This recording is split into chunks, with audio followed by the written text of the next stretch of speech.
시청자 여러분 안녕하십니까. 리치면 만들기 앵커 황대현입니다. 자, 최근 그 개별 종목 장세가 서서히 진행되는 것 같습니다. 어떤 이는 그 초기 단계다. 뭐 이렇게 상당히 그 긍정적인 얘기도 나오고 있고요. 어쨌든 주식시장이 지수보다는 투자 심리가 상당히 호전되는 것 같습니다. 잠시 후에 바닥 매집주의 대가 박경석 대표를 모시고 장의 흐름을 짚어가도록 하겠습니다.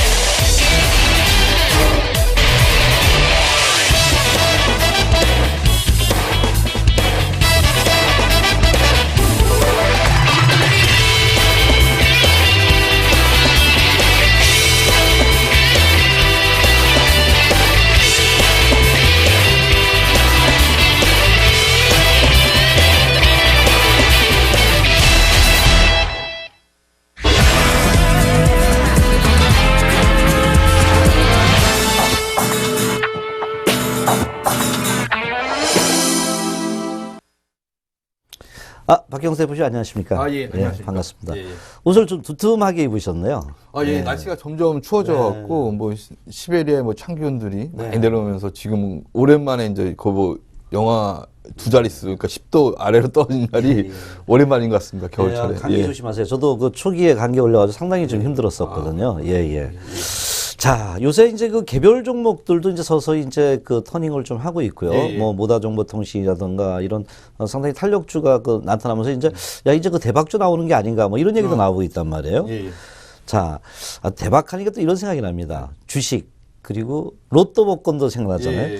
자, 주식하고 그 로또 복권하고 어떻게 지금 그 이렇게 구분하거나 또 보실 수 있겠습니까? 뭐 주식은 얘기하자면 1,800개 중에서 잘 고르면 어느 정도 기다리셔갖고, 이제 뭐 잘 기다리면 뭐 100%에서 200%, 뭐 300% 날 수 있잖아요.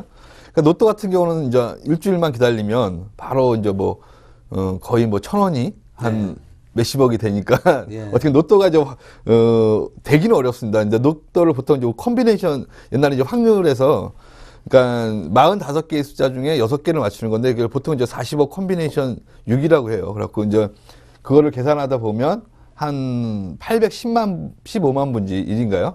그러니까 뭐 벼락을 3번 맞을 확률 정도 된다고 하더라고요. 근데 이제 저도 로또를 가끔가다 해요. 근데 저 같은 경우는 로또를 하는 방식이 그 좀 간략하게 말씀드리면, 로또는 잘 보면 이제 숫자라는 게임 아닙니까? 근데 이제 거기에 홀수와 짝수들이 있어요.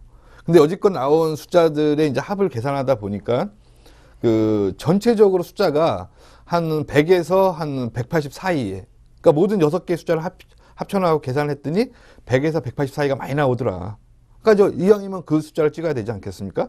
그 다음에 또 하나, 여기서 그러다 보면 그 이해되는 숫자를 배제해 버리고요. 그 다음에 또 좋은 거는 이제 홀수 3개, 짝수 3개, 아니면 홀수 4개, 홀수가 하나 더 많잖아요?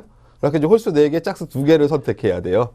그러니까 이런 팁들이 있습니다. 이제 그런 거를 잘 프로그램화 시켜서 그러니까 매매를 한다고 뭐 사시면 확률적으로 되게 높아져요. 저 같은 경우는 얼마 전에는 뭐 4등 한 100 몇십만 원이 좀 됐었는데, 일단 거의 뭐 숫자 하나가 틀려갖고 5등, 그러니까 6개 중에 5개를 맞힌 거죠. 그리고 제 친구 같은 경우도 얘기하자면 2등 한번 해갖고 한 8천만 원 받았더라고요. 그래갖고 이렇게 보여주더라고요. 그 세금 낸 거. 한 22%인가? 그 정도 되더라고요. 그리고 이제 뭐 얘기는 들었는데 친구의 친구가 1등 되는 친구도 있습니다. 야, 박경석 대표는 확실히 주식도 비법을 가지고 하고 로또도 이 당첨 확률이 높은 어떤 비법을 분석하고 들어가시네요. 뭐 이게 주식도 마찬가지고, 주식으로 친다면 거래소와 코스닥 합쳐서 한 1,800개 종목이 있잖아요. 근데 이제 그 1,800개 종목 중에서 과연 어떤 종목이 가장 많이 급등할 것인가를 찾으셔야죠. 근데 이제 뭐 쉬운 말씀을 좀 드리면, 사고 친 종목이 이제 사고를 또 친다. 그러니까 한마디로 좀 공격적인 종목. 우리 이제 여기 방송하시는 이제 PD님께서 하신 말씀이 아주 급등을 하면서 급락을 없는 종목 없느냐, 이제 그렇게 말씀을 하시는데, 그러니까 모든 것은 다 얘기하자면 급등을 하려면 또 급락도 해야 돼요. 왜 그러냐면 급등과 급락이 반복되면서 빨리 여러분 물량을 뺏어야 되고요. 제가 뭐 누누이 말씀드리지만 이 주식시장은 개인들한테 수익을 내주기 위해서 이 주식시장을 만들지 않았다. 그렇다면 개인들한테 얼마나 물량을 빨리 뺏어낸 것 같은 차트 모양을 만들어낸 종목들을 찾아야죠. 그러니까 이제 그러니까 개인들이 안 들고 있는 종목들을 찾아내는 것이 하나의 비법이다. 그러니까 잘 보면 지금 이제 상한가치는 뭐 모다정보통신이나 뭐 제이시아 이런 종목들 같은 경우는 지금 들고 있는 분들이 별로 없을 거예요. 그리고 바닥을 기고 그동안 어떻게 보면 시장에서 완전히 소외됐다가 뭐 비트코인 뭐 어떤 뭐 얘기하자면 비트코인이나 무슨 3D 프린터 관련해 갖고 하나의 테마를 형성하면서 한번 급등을 했다가 또 급락을 시켜요. 이 떨어지는 폭이 뭐 대략적으로 20% 30% 되니까 그걸 또 들고 계신 분들이 없어요. 그렇다고 또 다시 들어가기도 뭐하고 사람이 참 그렇죠. 그러나 이제 나중에 결과를 보면 그런 종목들 제가 이제 뭐 말씀드렸지만 연초에 비트코인 관련주, 3D 프린터 관련주, 그다음에 대북 관련주 관심 있게 보셔야 된다. 올해 무슨 코스닥의 테마가 형성돼서 뭔가 한번 코스닥에 좀 붐이 불지 않을까 그런 생각이 좀 듭니다. 예, 저도 듣다 보니까 아주 기분이 좋습니다. 코스닥에 붐이 분다. 테마들이 이제 상당히 좀 나오면서 일반 투자자들이 이제 좀 수익이 내는 장이 좀 됐으면 좋겠고요. 자, 그러면은 오늘 그 박경석 대표의 그 바닥 매집주 엿보기, 자, 어떤 또 비법을 또 만들 수 있는 자료를 갖고 오셨나요? 오늘은 좀 비법이라기보다는 좀 수급에 대해서 좀 말씀을 드릴게요. 그러니까 이제 지금 사실은 모든 분들이 다 불안해 하시고, 그러니까 이제 뭐 뭔가 코스닥이 좀 움직이는 것 같고, 뭔가 거래소도 오르는 것 같은데, 또 오르는 건 잠깐이고, 뭐 얘기하자면 떨어질 때는 더 빨리 급락을 하고, 어떻게 보면 전형적인 뭐 장세 분위기가 좀 조정권에 있지 않나. 역시 뭐 지수도 한 1950선 부근에서 이제 왔다 갔다 하고 있는데요. 일단은 그거를 좀 살펴보기 전에 여지껏 어떻게 과거에 어떤 매매 형태를 좀 보였나, 그거를 좀 1년마다 좀 끊어서 한번 살펴보도록 하겠습니다. 아, 그 수급의 형태를 보면서 우리가 이제 많이 그 물량을 뺏기고 이러는데 그 수급의 어떤 성질을 좀 간파해서 우리가 좀 수익을 좀 도모하자는 이런 그 차원에서 준비를 하셨는데. 자, 그러면 자, 첫 번째 보따리 한번 열어보시죠. 그러니까 일단 뭐 첫 번째 좀 볼 부분은요. 제가 이제 화면을 보면서 좀 말씀을 좀 드리겠습니다. 요게 이제 기간을 제가 이제 2011년 9월 1일부터 2014년 오늘까지죠. 오늘까지, 그러니까 이제 과연 이제, 근데 왜 2011년 9월 1일로 정했냐면 2011년 9월 1일부터 9월 달부터를 좀 시장을 박스권으로 보고 있습니다. 그러니까 이제 그 지금 박스권 어떻게 보면 지금 뭐 1800선 저점에서 뭐 2100선 정도까지 어떻게 보면 박스권 장세에서 이제 어떤 형태를 취했나 보니까 역시 이제 개인들이 많이 팔았습니다. 거의 뭐 3년이 넘는 3년 가까운 세월이죠. 예. 그러면서 이제 외국인들이 많이 샀고요. 17조 8천억. 그다음에 이제 기관들이 16조 8천억을 매수를 했더라. 그러니까 지금은 아직까지는 전체적으로 보면 이 박스권 기간 동안 개인들은 한 25조, 한 26조 정도를 순매도했다. 예. 그런 포인트가 많네요. 그러니까 이제 미리 말씀드리는 이유는 요 부분을 좀 봐야 된다. 그래서 제가 세부적으로 1년씩마다 끊어갖고 한번 보여드릴 텐데요. 네네. 일단은 그 우리 지금 이제 박스권에서 봤더니 이 박스권에서 개인들은 팔았고 외국인과 기관들이 샀더라. 거기에서 가장 좀 눈에 띄는 부분 중에 하나가 역시 연기금이 많이 샀더라. 그러니까 연기금은 지금 총알이 많다. 그렇게 생각하시면 될 것 같아요. 왜 그러냐면 연기금이 우리 적립식 펀드처럼 개인들의 돈이 뭐 어떻게 보면 반강제적으로 자꾸만 연금을 들 수밖에 없잖아요. 법으로 확실히 다 내야 되지 않지만 월급 받으시는 분들은 뭐 그렇죠. 반강제적으로 계속적으로 자기 월급 일정 부분이 나가고 있고 그렇다면 뭐 지금 현재까지는 앞으로 이제 그 경제 활동인과 감소하면 연기금의 뭐 자금이 약간 좀 줄어들긴 하겠지만 아직까지는 연금의 자금 여력이 많아서 그동안 뭐 10% 누에서 10% 누를 한 종목에 투자할 수 있는 거를 이제 변경을 하면서 법까지 바꾸면서 어떻게 보면 연기금의 투자 능력이 많이 좋아졌다. 좀 그런 말씀을 좀 드리겠습니다. 그러면 이제 그 박경석 대표께서 이제 그 지금 근 2011년부터 14년까지 이제 그 매수 주체들을 갖다 분석을 해주셨는데 거기에 외국인 기관의 연기금 이거는 매수의 질이 양이 좋다는 얘기죠, 그러니까. 그렇죠. 이제 연기금 같은 경우는 뭐 아시겠지만 장기 투자예요. 네. 예, 그러니까 뭐 외국인도 그렇고 뭐 유일하게 이제 단기적으로 보는 건 뭐 개인들밖에 없죠. 주식시장에서는. 지금 그 이렇게 그 아까 그 이런 그 지표를 보니까요, 3년 동안에 개인들이 한 25조 9천억 정도면 엄청나게 많이 팔았다는 거네요. 뺏긴 거죠. 뭐 얘기하자면 지나고 뺏긴 그러니까 지나고 나서 보면 그러니까 이런 지금 이런 박스권에 갇힌 장세에서 전체적으로 봤더니 개인들은 팔고 그 다음에 외국인과 기관들이 샀고, 그 다음에 연기금이 샀다는 것은 어떻게 보면 이 시장의 박스권 안에 비록 시장이 갇혀 있지만 어떻게 보면 시장은 긍정적이다 보시면 될 것 같습니다.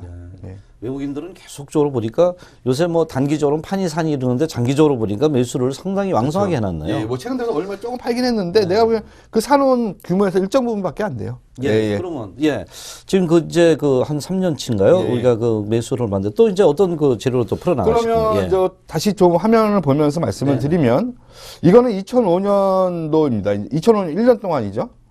1년 동안을 좀 살펴봤더니 2000년 과거 얘기예요. 이제 지금보다 한 8년 전 얘기죠. 그때 당시에 이제 뭐 얘기하자면 개인이 한 8조를 매도를 했고요. 외국인도 매도를 했습니다. 물론 이제 그전에는 외국인들이 많이 사놨죠. 우리나라, 얘기하자면 2000년도 그 박스권 지나고 2003년도 뭐 이라크 전이 나면서 그러면서 이제 기관이 나왔고, 그 다음 투신이 아주 뭐 그때 자금 여력이 좋아갖고, 투신들이 어떻게 보면 이제 뭐 미래에서 펀드나 그 다음에 마이코리아 펀드 그런 펀드 열풍이 어느 정도 일면서 시장을 이끌었다. 그러면서 이제 어떻게 보면 시장은 펀드로 인해서 좀 상승을 했고요. 그러면서 이제 차트를 한번 보겠습니다. 이게 2005년도 구간입니다. 뭐 여기 보시면 아시겠지만 2005년도에 지수는 계속적으로 상승을 했죠. 역시 외국인이 팔아도 그 기간 어떻게 보면 그 투신의 자금 여력이 있어갖고 지수를 계속 끌어올리더라. 그렇게 좀 보시면 될 것 같고요. 그 다음에 좀 하나씩 넘어가겠습니다. 그 다음에 이건 2006년도예요. 2006년도 1월 1일부터 2006년도 12월 30일 마지막 날까지 봤더니 이때도 역시 마찬가지로 외국인도 10조 팔았고요. 개인들은 3조 팔았고 역시 기관이 한 10조 정도 샀습니다. 그렇네요. 예. 그러니까 얘기하자면 그때 당시에는 뭐 연극은 별로 자금 여력도 없었고요. 그다음에 뭐 은행이나 그다음에 투신 같은 데는 많이 팔았고요. 그다음에 뭐 기타 법인에 좀 많이 샀고요. 그러니까 전반적으로 이제 보면은 기관에서 다른 기관 뭐 보험이나 그런 데서 좀 많이 샀더라. 좀 그렇게 좀 보시면 될 것 같고요. 그러면서 종합주가수는 어떻게 움직였느냐? 역시 이제 뚜렷한 어떤 매수 주체가 없어서 약간 좀 횡보를 했습니다. 예, 그러다가 이제 2007년이 중요하죠. 2007년부터 2008년까지 많이 오릅니다. 그때 누가 샀나 봤더니 개인들도 사고 기관들도 샀더라. 그 다음에 연기금이 한 3조 8천억 정도 샀고요. 그 다음에 기타 법인들이 한 10조 정도 사면서 어느 정도 외국인이 팔았는데 거의 뭐 지수는 올랐고요. 그러다가 이제 2007년도 뭐 잘 아시겠지만 2007년도에 갑작스러운 뭐 서프라임 모기 사태가 나오면서 지수가 좀 급락을 해요. 그러면서 외국인들이 24조를 팔았는데 거의 얘기하자면 말부분에 많이 팔았더라. 이 부분에. 그러니까 그동안 어느 정도 이제 뭐 연기금이나 그다음에 투신권에서 계속적으로 상승을 이끌다가 역시 외국인들이 많은 물량을 던지니까 지수가 이제 어떻게 보면 이제 그 연초보다 급락을 하게 되죠. 어떻게 보면 연초 대비해서는 올랐습니다. 결과론적으로 보니까. 그러고 나서 이제 많이 빠진 게 2008년부터 2009년 사이죠. 예. 하고 2008년부터 2008년 말까지 봤더니 외국인들은 그때까지도 계속 매도를 했습니다. 33조를 매도를 했고요. 그걸 받아준 것이 기관이더라. 그 다음에 이제 이때부터 연기금이 한 9조 5천억 정도 순매수를 합니다. 그렇네요. 연기금 역할이 그때는 상당히 비중이 커졌던 부분이네요. 그렇죠. 어떻게 보면 이제 그동안 연기금에 대해서 과거 뭐 방송들을 잘 보시면 연기금이 뭐 주식을 했다가 손실이 나면 왜 이제 위험성 있는 리스크 있는 주식 투자를 하느냐 해갖고 국가에서도 아니면 시민단체나 아니면 뭐 야권에서도 많이 연기금이 주식 투자에서 반대를 많이 했어요. 그러나 어떻게 보면 그 장기적으로 보는 안목이라면 어떻게 보면 지수가 빠질 때 사야 되고 누군가 이제 외국인이 던질 때 받아주는 세력들이 나타나야 되거든요. 그게 바로 이제 연기금이었고, 그 다음에 이제 뭐 기관들이 전체적으로 골고루 퍼지면서 기관들이 많이 떨어질 때 사놨더라. 그렇게 좀 보시면 될 것 같고요. 네네. 그러면서 이제 2008년부터 2009년까지는 좀 아시겠지만 지수가 2000에서 1000까지 많은 급락을 했습니다. 그렇죠. 예. 상당히 변동성이 컸었네요. 그 당시에. 그렇죠. 그러다가 중요한 게 이제 2009년인데요. 또 이제 화면을 좀 보면서 말씀을 좀 드리면요. 2009년도에 외국인들이 한 32조를 사요. 예. 상당히 많이 샀네요. 예. 그때 또 연기금이 또 바로 8조 2천억 정도를 매도를 했고요. 그 다음에 이제 기관들이 전체적으로 많이 매도를 했죠. 한 26조를 매도를 했습니다. 외국인들이 이때부터 좀 2009년부터 좀 공격적인 매수를 하면서 지수가 또 올랐죠. 그러니까 이제 어떻게 본다면 이 게임이 이제 외국인이 던지고 기관이 좀 받아주고. 그러니까 어떻게 보면 이제 좀 우리나라의 기관들이 좀 장기적으로 봐갖고 좀 오래 홀딩해야 되는데 우리나라 기관들도 어떻게 보면 개인들의 환매나 그렇죠. 그 투신 그래갖고 이제 어떻게 보면 이제 투신에 대한 그다음에 이제 펀드 문화가 이때부터 좀 많이 좀 없어졌어요. 얘기하자면 그러면서 이제 어떻게 보면 이 주도권이 외국인들한테 많이 좀 넘어간 것들이 보이고요. 저는 좀 당부의 말씀을 좀 드리는 게 뭐냐면 우리나라는 아직까지는 이제 부동산 쪽으로 많이 너무 개인들의 자산의 포트폴리오가 많이 구성되어 있는데 어느 정도 이제 뭐 시점이 온다면 우리나라의 그 부동산 너무 이제 그 고정 자산에 대한 투자 비중이 서서히 그래도 유동 자산, 이렇게 펀드 문화가 좀 활성화돼야 되지 않나. 그러니까 어떻게 보면 이제 우리나라 그런 과정 속에 하나 있다. 그러니까 이제 그러면서 지금 이제 뭐 장기적으로 한 3년 정도 이제 박스권에 있는데 어떻게 보면 이제 이번 뭐 부동산이 어떻게 뭐 제가 부동산 전문가는 아니지만 부동산이 어느 정도 오른다면 많은 사람들이 한번 경험을 했을 거예요. 그래갖고 아 내가 너무 부동산에 대한 투자 비중이 많구나. 물론 저도 그 중에 하나지만 일단 부동산에 대한 투자 비중을 줄이면서 어떻게 보면 좀 펀드나 그럼 좀 장기문화 다른 좀 부동산 일정 한 종목 한 업종에 너무 투자하는 것보다는 역시 이제 포트폴리오 좀 구성해 놓는 것이 어떻게 보면 이제 좀 좋지 않나. 그래갖고 아마 중상층이나 아니면 뭐 자산을 좀 많이 보유하신 분들의 투자 문화도 좀 이번을 겪으면서 어떻게 보면 우리나라가 한 단계 더 선진국으로 레벨업하기 위한 좀 과정이 있지 않나 그런 생각이 좀 들고요. 아직까지는 어떻게 보면 이 시장에서 뭐 펀드가 활성화되고 있지는 않습니다.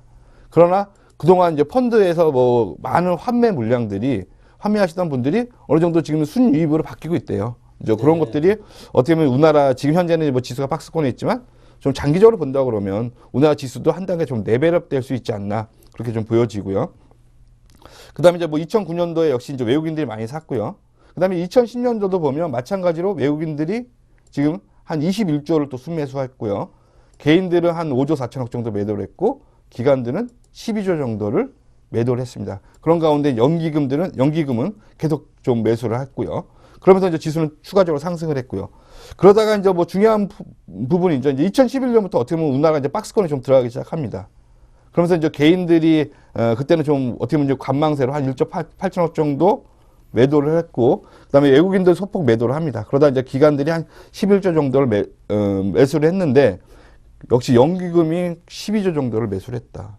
그러니까 이제 뭐 아까 맨 처음에 제가 2011년 9월 달부터 이제 보여드린 자료를 보면 연기금의 매수 여력이 많이 좋아지면서 이 박스권에서 어떻게 보면 외국인과 이제 기관들이 어떻게 보면 그동안 어떻게 외국인들이 많이 끌었던 시장에서 연기금도 어떻게 보면 하나의 힘이 주축이 되면서 시장을 일단은 박스권 안에 만들어 놓고 있다. 그렇게 보시면 될 것 같습니다. 예. 그러니까 지금은 이제 외국인과 연기금의 순매수가 좀 좋아지고 있다는 부분은 일단은 수급적으로 좀 장기적으로 긍정적으로 좀 볼 수 있겠네요. 그렇죠. 이제 뭐 연기금 같은 경우는 뭐 투자하는 것이 뭐 우리나라가 부도가 나지 않는 한 그렇죠. 연기금 같은 데는 계속적으로 일정 부분 이제 지금 뭐 연기금의 전체적인 자금에서 일정 부분은 꼭 주식으로 이제 보유하고 있거든요. 네네. 예. 그렇다고 이게 뭐 바로 환매되는 것도 아니고 어느 정도 뭐 일정 부분 되는 수익이 나면 물론 조금 일부는 팔겠지만 또 다른 주식으로 포트폴리오 약간씩 바꾸잖아요. 그런 것처럼 장기적인 투자 문화. 그러니까 누군가 받아주는 세력이 나오기 때문에 그 받아주는 외국인들 물량들을 받아주기 때문에 서로 주고받는 게임을 하고 있다. 그런 가운데 이제 개인들은 어떻게 보면 이 박스권에서 지금 개인들은 한 25조 9천억 정도, 한 26조를 뺏기고 있는 거죠, 지금은. 장기적으로 봐서는 이제 개인들 물량 다 털리면은 수급이 좀 가벼워지겠다 그렇죠, 이렇게 예. 보는데요. 아까 이제 말씀하신 것 중에 얼핏 제가 느낀 것 중에 하나가 우리나라 주식 문화가 좀 부동산 문화하고 좀 틀려져야 된다는 게 말씀하셨는데. 부동산에 대한 포트폴리오가 너무 많아서 사실은 이제 국가에서도 많이 이제 부동산을 살리려고 노력하고 있고요. 그러니까 제가 보기에는 이제 외국에 비해서 우리나라가 뭐 부동산 투자 비중이 한 80% 된다고 그러더라고요. 전체 자기 이제 자산 포트폴리오에서요. 예, 포트폴리오에서요. 예, 예. 그러니까 이제 이 비중이 어떻게 보면 점점 줄어들면서 어떻게 보면 이제 제가 볼 때는 좀 선진국 같은 경우는 뭐 부동산도 일정 부분 있지만 펀드도 많이 활성화됐거든요. 그래서 이제 펀드 문화가 우리나라도 좀 어떻게 보면 좀 뛰어난 사람이 좀 나와서 그리고 이제 좀 믿을 수 있는 사람이 나와서 어떻게 보면 이 시장을 좀 펀드가 나 믿고 이 사람을 투자한다.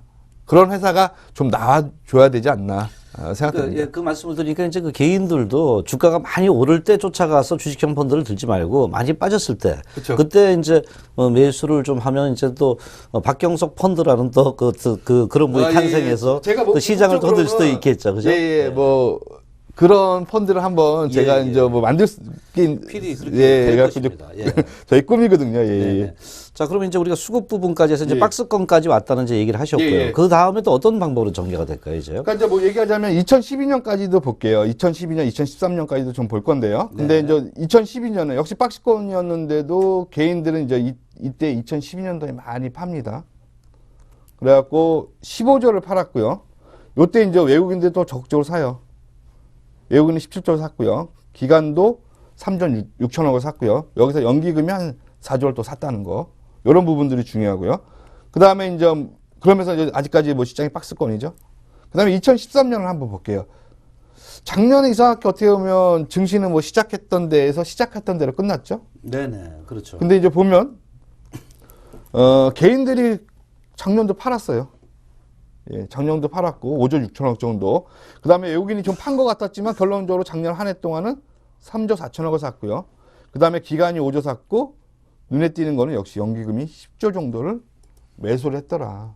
그러니까 이 부분은 뭐냐면, 이제 어떻게 보면 지금 2011년 9월 달부터 제가 맨 처음에 보였던 자료에서 2011년부터 얘기하자면 외국인과 기관과 개인 간의 어떻게 보면 세 개의 어떻게 보면 매수 주체라고 본다면 개인들은 뺏겼고 외국인과 기관과 그다음에 연기금이 많이 샀더라.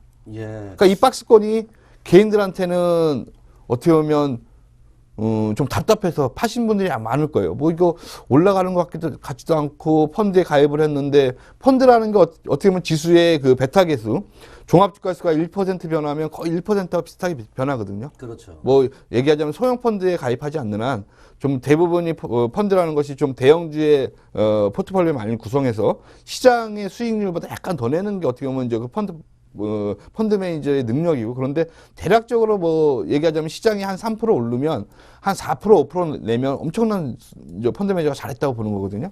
그렇죠. 그렇다면 이제 어떻게 보면 박스권에 갇히면서 내가 이거 은행 이자율만도 못하네 하면서 많은 사람들이 그러니까 펀드를 환매를 많이 하셨고요. 그다음에 주식도 많이 파셨고. 그러니까 이제 얘기하자면 이 박스권을 탈피하면 이렇게 외국인과 기관들이 살았는데 박스권을 밑으로 빼놓지는 않는다. 예. 네, 밑으로 빼지는 않는다. 그 말씀을 좀 이제 최근 장이 뭐 1월에 뭐 효과라든가 또는 뭐 실적이 좋지 않았다 뭐 어닝 쇼크 여러 가지 얘기가 나오는데 이렇게 큰 흐름을 한번 시장을 짚어주니까 그런 장 속에도 3년간 외국인과 기관은 사고 있다는 얘기네요. 예, 외국인과 기관은 샀습니다. 그게 중요한 거죠. 네. 그래서 만일에 진짜 경기 회복되고 주가 날아가면 개인들은 상당히 이제 또 쫓아가는 이제 형국이 될 수 있겠네요. 이제 뭐 얘기하자면 개인분들은 제가 볼 때는 오히려 이제 주식시장이 상승할 때는 많이 또 파세요. 네. 개인들이 뭐 당연히 수익 나시면 당연히 파는 건 뭐 당연하겠지만 좀 이제 주식이라는 것이 한번 먹을 때는 좀 크게 먹어주는 얘기하자면 하나의 지금은 얘기하자면 지루하게 박스권에 갇혀 있어서 뭐 다들 아시겠지만 박스권에 갇혀 있어서 그러니까 한번 올랐다가 뭐 한 10%나 20% 수익 났다가 또 안 팔고 있으면 다시 제자리 오고 아니면 대리 마이너스 되고 하면 내가 그때 팔았어야 되는데 아마 그런 안타까운 마음들이 많으실 거예요. 물론 저도 그런 걸 많이 느끼고요. 그러나 종목을 좋은 걸 잡았다 그러면 좀 기다려 주시면 그런 종목이 나중에 효자가 돼서 뭐 예상치 못한 수익을 많이 낼 수 있고요. 특히 이제 개별 종목은 그런 경우가 많은데요. 일단 이제 대형주 같은 경우는 지금은 어떻게 보면 이제 삼성전자나 현대차가 좀 빠지고 있어요. 근데 이제 오늘 좀 올랐고요. 이제 어느 정도 빠질 때 좀 사놓으시면 됩니다. 제가 보기에는 지금 외국인과 기관들이 이렇게 사놓은 것이 지금 이제 뭐 외국인과 기관들이 합쳐놓은 게 지금 이제 한 3년 동안 30조가 넘습니다. 그러니까 이 30조를 믿어야 돼요. 저는 이 30조를 믿자는 말씀을 좀 드리고 싶고 그 가운데 개인들은 26조를 팔았더라. 그러니까 이제 그러니까 뭐 말씀드렸지만 제가 처음에도 말씀드렸듯이 이 주식시장은 개인들 수익 내주기 위해서 만들어 놓은 시장이 아니다. 이런 지루한 박스권이 왜 만들어졌느냐. 개인들이 팔 때까지 기다리는 박스권 장세다. 그렇게 말씀드리겠습니다. 뭐 일각에서는 이제 큰 장도 한번 올 수 있다 이런 얘기도 지금 요새 솔솔 나오고 있어요. 그래서 그것이 이제 뭐 이런 수급적인 아까 분석에 의하면은 상당히 뭐 그럴 수도 있다 이렇게 주식은 주식시장은 아무도 모르게 오잖아요. 그래서 그렇죠. 그런 어떤 흐름도 좀 보이는데요. 일단 지금까지 이제 2010년 쭉 가면서 이제 외국인과 기관의 수급 관계를 전체적으로 알아봤는데 결국 외국인과 기관들이 박스권을 이용해서 물량을 뺏고 있더라. 이런 박경석 대표의 전체적인 이런 흐름을 좀 말씀을 드렸던 부분입니다. 자, 여러분은 지금 박경석 대표와 같이 하고 계십니다.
자, 오늘도 이제 그 박경석 대표님을 모시고요. 바로 이제 그동안에 우리나라의 그 전체적인 그 시장의 수급 역사를 지금 현재 살펴보고 있다. 이렇게 좀 보는데요. 상당히 수급적으로 봤을 때는 예.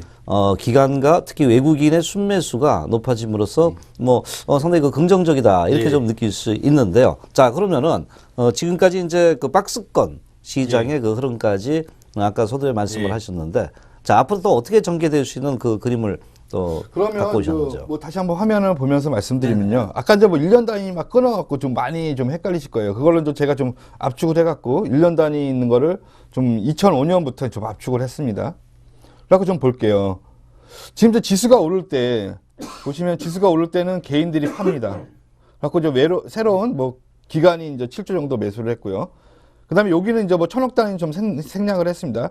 역시 이제 개인이 팔 때, 이제 3조 정도를 팔 때, 그 다음에 외국인들이 팔았지만 전체적으로 기관이 사면서 좀 박스권을 유지했고요. 그러다 다시 한번 이제 상승할 때 개인들도 한 6조 정도를 샀지만 이때 외국인들이 많이 매도를 했죠. 근데 요 막판에, 그 전까지는 사다가 막판에 많이 좀 던졌고요.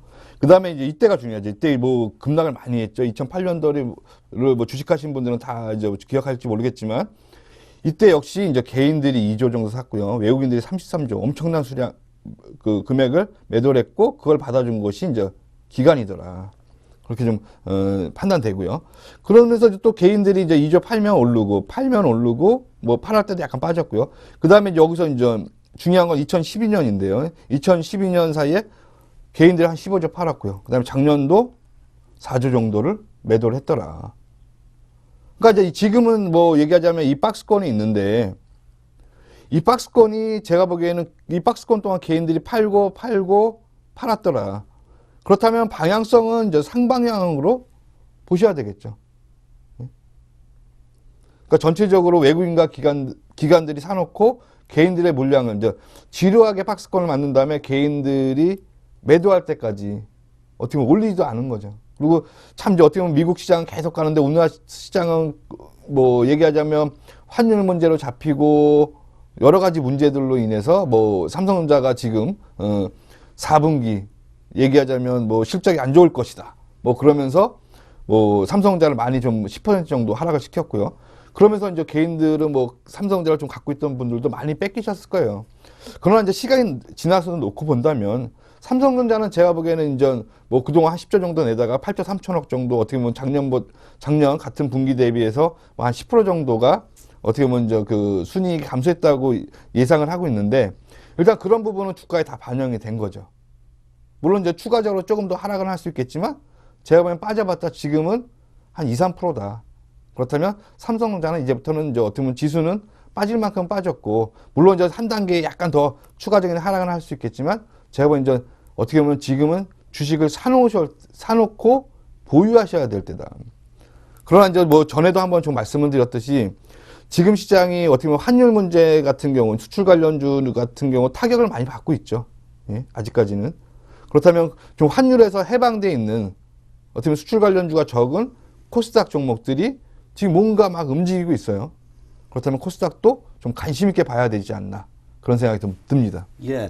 아까 그 이제 그 그림을 좀 보니까요. 보면서 이제 느끼는 게 좀 있었는데 개인들이 이제 주가는 올라갈 때 좀 팔아요 보니까 지난 2005년도 그렇고 2006년도도 올라갈 때 팔고 막판에 고점에서 또 한꺼번에 확 사는 경향이 좀 있네요. 그리고 외국인과 기관은 서로 이제 힘겨루기를 좀 겨뤘던 것 같은데. 근데 이제 외국인의 입장에서 놓고 본다면 시장이 어느 정도 활성화돼야지 외국인들이 자금을 투입을 하지 않겠습니까? 그렇죠. 예, 그러니까 외국인도 맨 처음에 와서 이제 어떻게 보면 맨 처음에 90년 초반에는 외국인들 와서 많이 우리나라 시장에 당했다고 그러더라고요. 그래서 PBR 쪽이라 이런 부분에서 많이 당했죠. 예, 그래갖고 이제 그런 게 있는데 외국인들이 이제 어느 정도 얘기하자면 손실 날라고 우리나라 오지는 않잖아요. 그렇죠. 사실은 우리나라에 온다는 거는 뭐 나쁘게 얘기하면 우리나라에 와서 이제 돈을 벌려고 하는 건데 거시적으로 보면 외국인들이 자꾸 우리나라에 돈을 투입해 주는 게 좋습니다.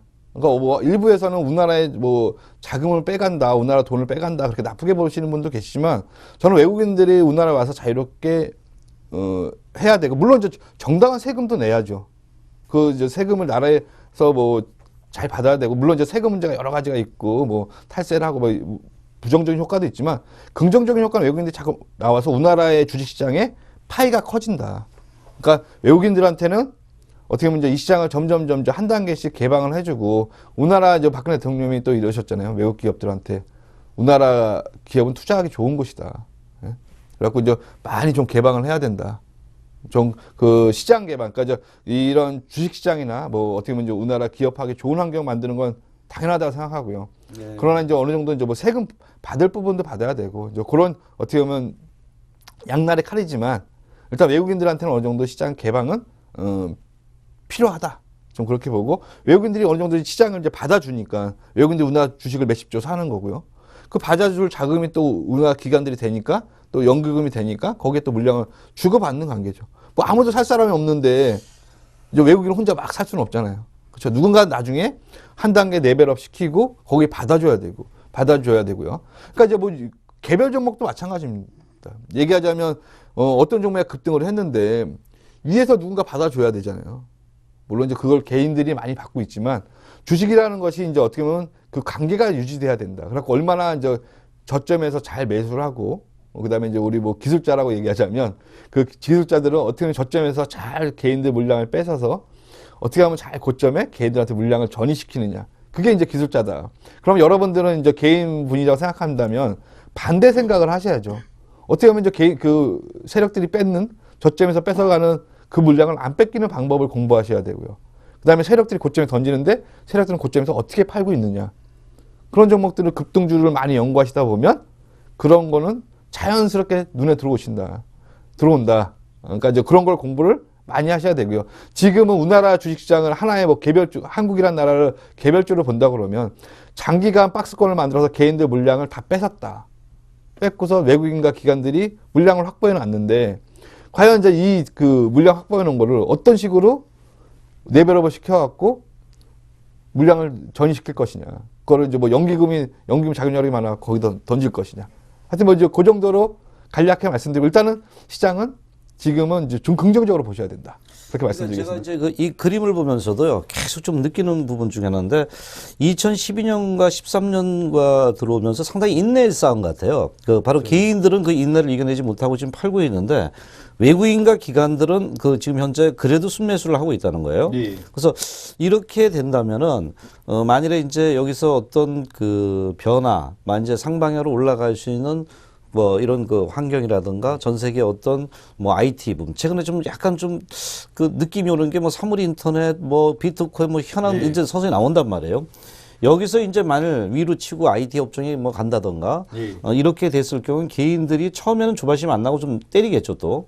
그러다가 저 위에 고점 돌파해버리면 상당히 개인들이 좀 조바심이 엄청날 수 있는 그런 좀 같은 그림이 좀 이렇게 그려지네요. 그렇죠. 이제 얘기하자면 지금은 우리나라가 아직까지는 선진국 지수에 편입을 못하는 상태고요. 그러니까 네. 얘기하자면 이제 선진국 지수에 편입되기 위해서는 주가가 이제 어떻게 보면 안정적으로 움직여야 되겠죠. 그러나 아직까지는 우리나라가 이제 뭐 안정적으로 움직이지는 못하고 어떻게 보면 이제 좀 많이, 그러니까 시장에서 좀 소외되고, 역시 이제 뭐 전체적으로 우리나라 시장이 박스권에 갇혀 있지만 외국인들이 이렇게 우리나라 주식 시장을 사주고, 그 다음에 우리나라의 그 펀드 문화가 어느 정도가 안착이 된다 그러면, 제가 본다면 그 위에다 이제 얘기하자면 한 단계 레벨업 되고 거기다 외국인들은 팔고 사고 할 것이다. 그래갖고 지금은 이제 뭐 개인들이 받아주기보다는 어떻게 보면 이제 개인들이 그 주식을 팔고 있던 그 자금 여력 아니면 부동산이 어느 정도 활성화되면서 돈이 생기면 앞으로는 좀 펀드 문화로 우리나라의 그 주식 문화가 좀 약간씩 좀 바뀌지 않을까, 그런 생각이 많이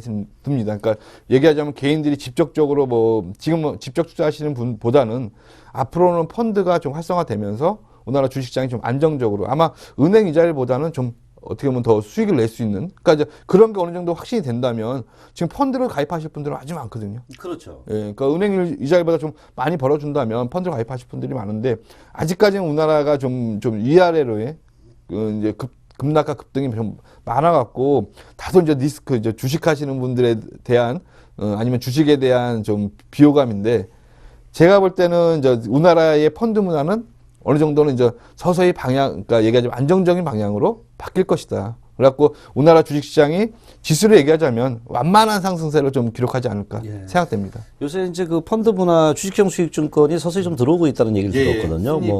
특히 이제 증시에 그 미국이 양적 완화 축소라는 얘기가 나와도 도리어 돈이 들어오고 있다는 말이에요. 그러니까 그만큼 이제 그 펀드 문화에 대한 그 시민 의식도 상당히 성숙이 좀 돼가고 있는 거 아니냐. 과거에는 많이 올라가야지 쫓아가서 그 뭐 주식형 수익증권 사서 몇 프로 먹었다 그러다 내중에 이제 막 손실 보고 그랬는데요.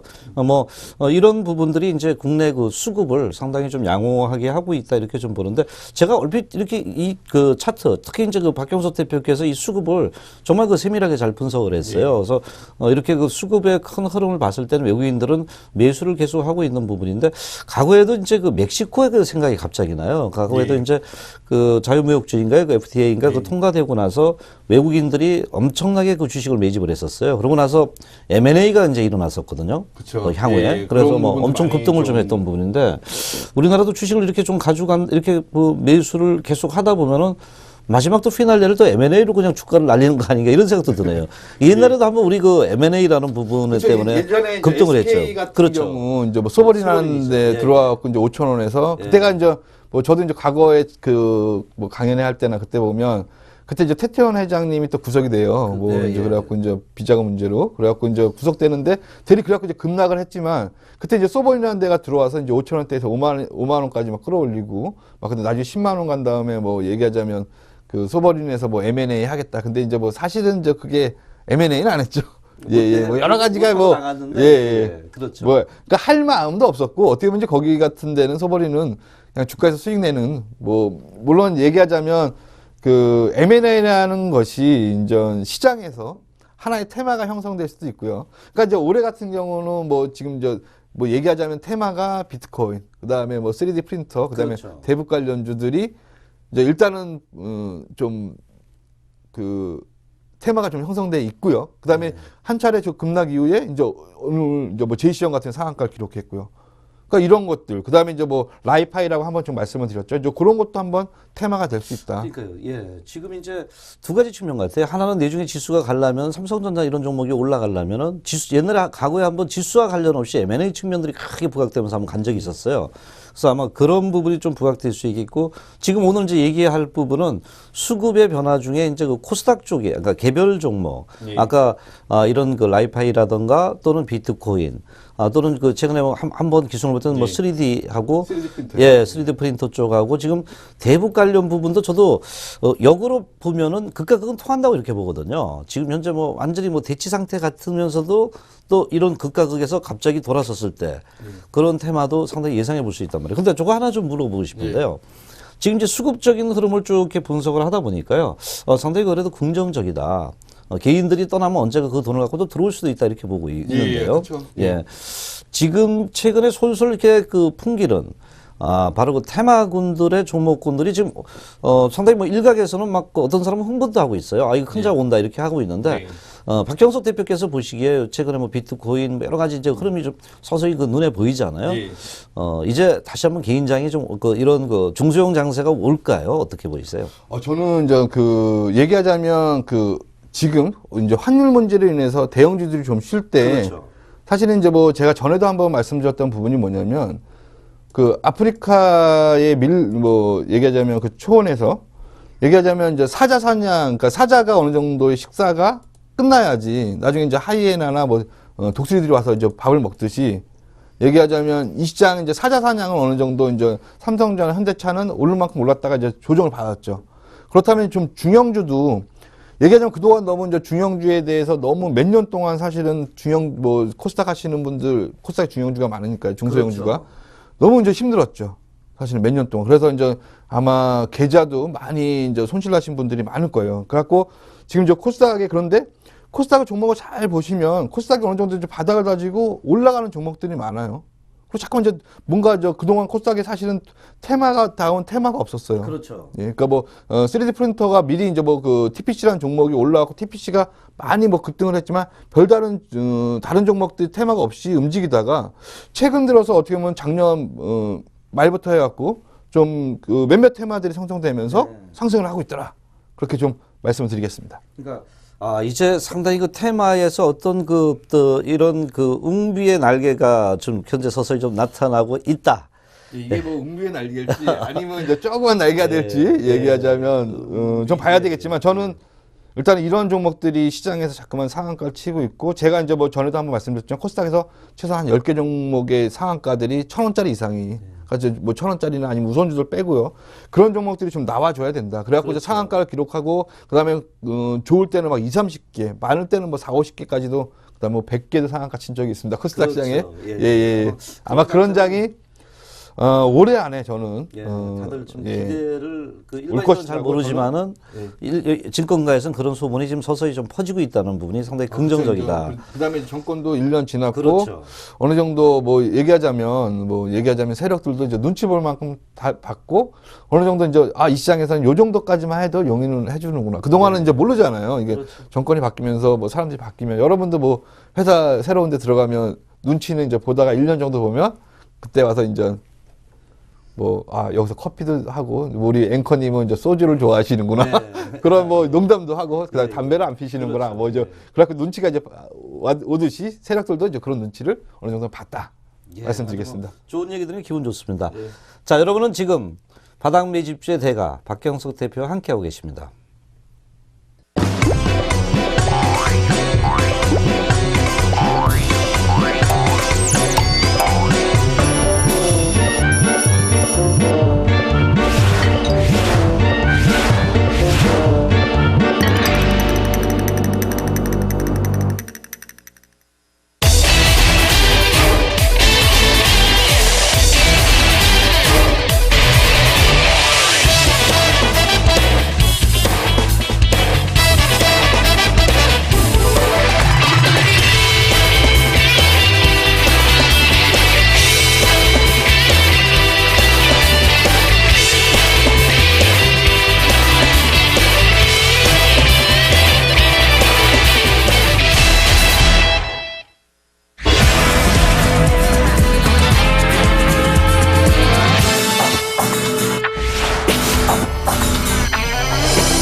그 박경석 대표가 이제 추천하신 종목 이제 코아스 부르는데 질문 사항이에요. 자, 일단 그 첫 번째 질문 사항을 먼저 짚고 넘어가도록 하죠. 뭐 추천된 종목이 또 다른 거 좋은 것도 많았었는데 에코에너지. 그러니까 이제 코아스는 제가 이제 뭐 니치 만들 코너에서나 아니면 그다음에 이제 뭐 골든타임에서도 많이 좀 말씀을 드렸어요. 코아스를 좀 관심 있게 보자. 대북 관련주에서 아마 코아스가 뭔가 한번 좀 사고를 칠 수 있는 종목이다 좀 말씀을 드렸는데 오늘 한 40원 오른 1310원에 오늘 끝났고요. 제가 이제 뭐 누누이 말씀드리지만 이제 첫 번째 차트를 좀 길게 봐라. 그래갖고 이제 요 코아스 같은 경우는 이제 거래소에 처음은 이제 상장이 됐죠. 2006년도에 뭐 상장이 되고 나서 바닥을 다지고 뭐 작년에 한번 얘기하자면 DMZ 테마공원 이제 조성한다고 해서 파주 쪽에 땅이 있어갖고 한 차례 이제 급등한 이후에 그동안 계속적으로 하락을 했어요. 그러다 이제 별 관심 없다가 최근 들어서 뭔가 들썩 한번 하고 다시 밀리고 들썩하고 밀리고 하는 모습을 좀 보여주고 있습니다. 일단은 이제 문제는 이제 언제쯤 뜰까 이제 물어보셨는데요. 일단 기간은 멀지 않았다. 그리고 뭐 뉴스를 자주 보시는 분들은 이 얘기를 기억하실지 모르겠어요. 좋은 계절에 남북회담을 이산가족 상봉을 하자. 네. 그렇다면 이제 좋은 계절이 언제겠습니까? 봄 아닙니까? 예, 3, 4, 5월 달인데. 예. 그렇다면 이제 그 전에 뭔가 이제 만나야 되겠죠. 뭐 준비하는 과정이 한 6주 정도가 필요하다고, 한 달 반 정도가 필요하다고 얘기를 하더라고요. 그래갖고 이제 만약 이제 이산가족 상봉 얘기가 지금 이제 한국에서 남측에서 먼저 던졌잖아요. 그러니까 이제 북측에서 이제 무슨 얘기냐, 이제 그런 식으로 나온 게 아니고 북측에서도 얘기하자면 뭐 바로 안 받는 게 아니고 지금은 아니다. 그러나 이제 좋은 계절에 이산가족 상봉하는 거를 우리도 좋게 본다. 그렇다면 어떻게 보면 이산가족 양쪽 다 뭐 말 한마디 하고 이제 바적으로 얘기하자면 한 수를 두고 그쪽에서도 이제 그 수를 받아줬기 때문에 이 수는 계속 된다. 그래갖고 결혼 이산가족 상봉을 한다면 다시 한번 DMZ 테마공원은 뭔가 이제 붐을 탈 수 있다. 그리고 이제 벌써 예산 편성이 돼서 자금이 집행되고 있다고 얘기가 있습니다. 그러니까 이제 얘기하자면 DMZ 테마공원은 거의 제가 보기에는 99.99%가 형성된다. 그렇게 본다면 좋은 계절 전에 그러니까 이제 뭐 다 아시겠지만 오히려 막상 그게 이제 이산가족 상봉 얘기가 이제 뭐 가식화되면 벌써 이런 대북 관련주들은 많이 올랐다가 빠지는 상태예요.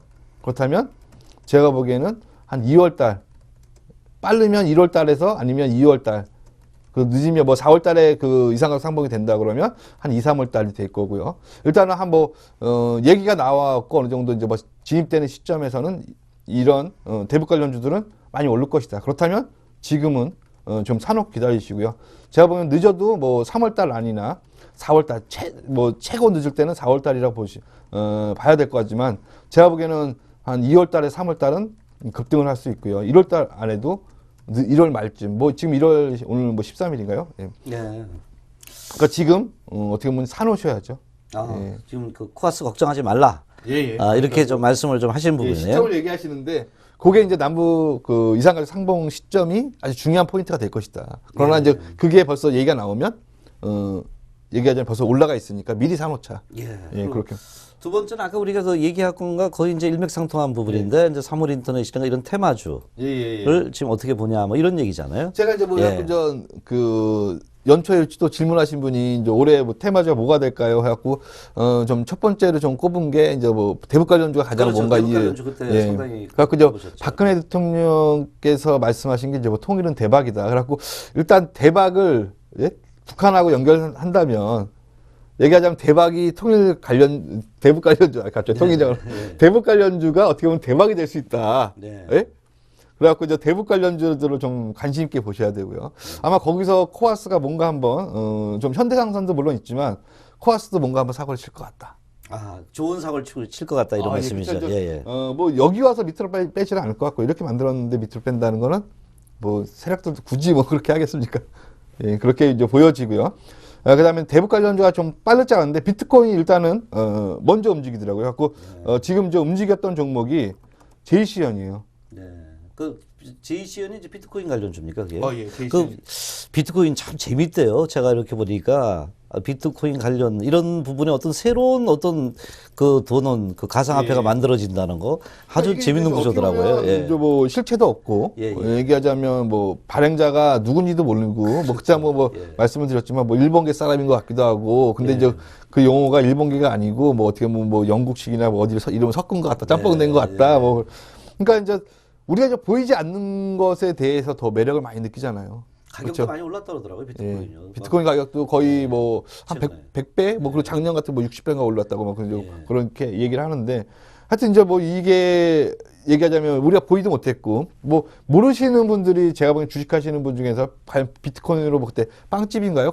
뭐 한 군데 이제 빵을 뭐 살 수 있다고 한 군데가 좀 뭐 나는 비트코인을 받겠습니다 하신 분이 계신데 일단은 이제 뭐 오늘 상한가 친 게 이제 비트코인 지갑 을 우리나라 이제 어플리케이션을 만들었다고 해갖고 얘기하자면 이런 상승을 했는데 일단 보이지 않는 것은 뭐 얘기하자면 어떻게 할 수가 이제 얘기하자면 주가도 확인할 수 없다. 그러니까 얘기하자면 묻지만 드러나면은 주가는 빠지는데 모를 때 주가가 더 가는 경향이 있죠. 그러니까 그리고 이제 JC연 같은 경우 보면 지금 주가가 바닥권이에요. 그러니까 바닥에서 제가 말씀드린 이런 바닥에서 어느 날 갑자기 대량거래 터지고 한 차례 급등 이후에 다시 한번 가고 있는데 제가 보기에는 이 비트코인 관련주 뭐 제가 이제 무방 때도 메커스라는 종목을 추천드렸는데 이렇게 비트코인 관련주는 움직이고 있다. 그렇다면 이런 종목들을 사갖고 오늘도 한 7% 올랐고요. 뭐 장중 한때 뭐 9% 정도까지 뭐 오른 거로서 보이는데 일단 비트코인 관련주는 무조건 관심을 가져야 된다. 그러면 그 올해 그 이제 테마주 중에 비트코인은 상당히 강력한 테마를 좀 형성할 수도 있다. 이렇게 이제 뭐 연초에 막 오르고 뭔가 상한가를 치고 뭐 그렇게 움직인다면 비트코인 관련주들은 제가 보기에는 이렇게 하면 지금 뭐 대략적으로 하나의 테마가 형성되면 저점 대비 한 10배 정도는 올라줘야지 그 테마가 뭐 사람들한테 과거 그래도 뭐 이렇게 올랐어 얘기가 되지. 한 두세 배 오르다 없어진 테마들은 사실은 얘기도 없거든요. 근데 이제 이 비트코인이라는 것이 뭐 세계적인 붐이고요. 그렇다면 이 테마가 이제 뭐 몇 배에서 끝날지. 지금은 뭐 생각하자면 저점 대비해서 뭐 두세 배밖에 못, 한 배? 예. 지금 제이시연이 뭐 가장 많이 올랐는데, 제이시연 같은 경우는 지금 시작한 시점을 뭐 한 1,300원이라고 본다 그러면 지금 2,930원까지 왔어요. 그렇다면 뭐 한 대략적으로 두 배 반 정도, 그러니까 150% 정도 수익이 났다 치면 과연 이 정도 오르고 나서 이 비트코인이라는 데가 끝날 것이냐. 그러니까 과거 예를 본다면 새로운 기술 같은 경우 100배, 뭐 200배 그때 뭐, IT 그렇죠. 됐었고, 그렇죠. 뭐 다이얼 패드라 갖고 이제 그렇죠. 우선 통화가 될 거야. 지금 얘기하면 아무것도 아니었죠. 예, 지나보면 아무것도 아니지만 지금 얘기하자면 카카오톡 비슷한 개념이었죠. 그렇죠. 예. 뭐 인터넷 전화폰인데 예. 그리고 또 삼성 PNC 그쵸, 이제 뭐 그 박스 회사, 골판지 회사가 엄청나게 급등을 했죠. 그러니까 줄기세포라는 것도 영원한 테마가 될 수 있잖아요. 그러니까 지금도 뭐 그 관련주들이 또 뭐 이제 많이 올랐고요. 그러니까 하여튼 이제 얘기하자면 이런 비트코인이라는 것도 저점 대비해서 최소한 뭐 10배 내지 많이 오르면 30배까지 갈 수 있다. 그렇다면 이 시점이 지금 제이시연을 1,300원을 잡는다면 뭐 여기서 어떻게 보면 박 대표가 뭐 거짓말하는 게 아니냐 뭐 그렇게 얘기할 수 있겠지만 어떻게 보면 10배 정도 오른다면 13,000원까지도 갈 수 있다. 예, 그렇게 이제 그 테마의 습성을 이제 이해를 예. 하시고 말씀을 하시는 부분인데, 자 그럼 첫 번째가 바로 이제 비트코인 테마주들은 강력하다 이렇게 말씀하셨고, 또 여기서 새롭게 좀 더 생성될 수 있는 그 테마는 어떤 것을 보시고 있어요? 뭐 새로운 것보다는 이제 그 얘기하자면 작년 말부터 사실은 이게 움직였어요. 얘기하자면 작년 이제 11월 달 그다음에 빨리 움직이는 대북 관련주들은 작년 이제 코아스를 보면 나오는데, 지금 코아스 같은 경우는 작년 8월에서 9월경에 한번 움직였죠. 그다음에 이제 오랜 시간 쉬었습니다. 그렇죠? 그러니까 작년에, 그러니까 얘기하자면 이런 신호들이 과거의 급등주들을 잘 보면 일단 신호를 한번 줘요. 신호를 한번 주고 몇 개월 동안 아무도 이제 갖고 있지 못하게 오랜 시간 지루하게 하락을 하거나 아니면 행보를 하고 아니면 뭐 시작했던 가격대, 제가 이제 심하면 이 출발했던 가격대까지 주가가 빠질 수 있다 그렇게 말씀드렸는데 거기까지 빠지지 않고 빨리 반등을 해주면서 어떻게 보면 지금 대북 관련들이 추세가 완전히 바뀌었다. 그러니까 상방을 보시면 된다. 물론 윗꼬리는 달고 있지만 제가 보기에는 거래량이 조금씩 더 늘어나고 있고요. 지금 이런 모양새라면 제가 보기엔 조만간 뭐 1,700원, 이 고점 2,035원은 충분히 벗길 수 있다. 테마에 대한 아주 강력한 신호를 말씀을 지금 하시고 계시는데, 그다음에 이제 8월 달이었고요. 그다음에 이제 뭐 제이시연을 보면 제이시연 같은 경우는 작년 11월 뭐 중순경부터 시작된 거죠. 예. 그러면 이제 그 지금 그 생성되는 비트코인 테마, 사물인터넷 테마, 그다음에 3D 프린터 3D 프린터 테마, 이것은 그냥 일시적으로 생성 소멸되는 것이 아니라 하나의 테마의 장르를 만드는 하나의 신호다. 이렇게 우리가 접근을 좀 해도 되겠죠. 지금은 이제 옥석 가리기라고 이제 판단하시면 될 것 같은데 지금은 무조건 사놓으셔야 돼요. 제가 볼 때 이런 테마들은 이제 한번 형성이 되면 어느 정도의 기간이 지나고 얘기하자면 최소한 저점 대비 어느 정도 올라야 돼요. 예. 그러려고 이렇게 주가가 오른 거지. 나 잠깐 하고 뭐 20, 30% 되고서 없어질 테마는 아니죠. 여러분들 각 가정에 3D 프린터가 다 보급될 때는 끝난 거다. 예. 그러니까 지금은 아직 구경도 못 하신 분들이 태반이고요. 물론 저도 텔레비전만 봤고 아직 3D 프린터는 보지도 못했습니다. 그러나 뭐 얘기하는 게 3D 프린터가 얘기하면 산업혁명이다. 막 그런 얘기까지 나왔어요. 그러니까 3D 프린터도 제3의 산업혁명, 제4의 산업혁명까지 갈 수 있는 그런 환경을 조성한 거네. 지금 이제 오늘 그 박경석 대표의 그 수급, 지금까지 수급 쪽을 쭉 분석을 해보니까 결국 우리나라 3년 박스 동안에는 외국인과 기관들이 샀더라. 그리고 이제 투자 심리가 좀 그 현재 호전되면서 특히 정권 1년이 지나고 있기 때문에 투자 심리가 호전돼서 요번에 나타나는 그 테마주들, 첫 번째 아까 비트코인 테마라든가 또 대북 관련 3D 프린터 이런 것들이 그냥 생성 소멸된 건 아니니까 잘 보고 타이밍을 잡아라 이런 말씀을 하신 거죠. 오늘 상당히 중요한 말씀해 주셨고 또 날씨도 추운데 나와주셔서 대단히 감사합니다. 고맙습니다. 예. 감사합니다. 예, 여러분은 지금 박경석 대표와 같이 함께 하셨습니다.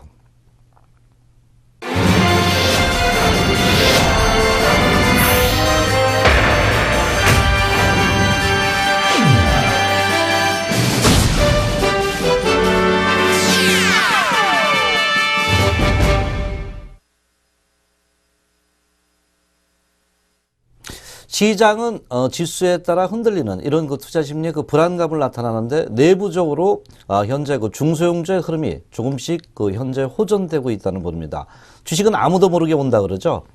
여러분들이 그런 빠른 그 타이밍을 좀 잡으셔가지고 수익을 좀 내셨으면 합니다. 날씨가 좀 추워진답니다.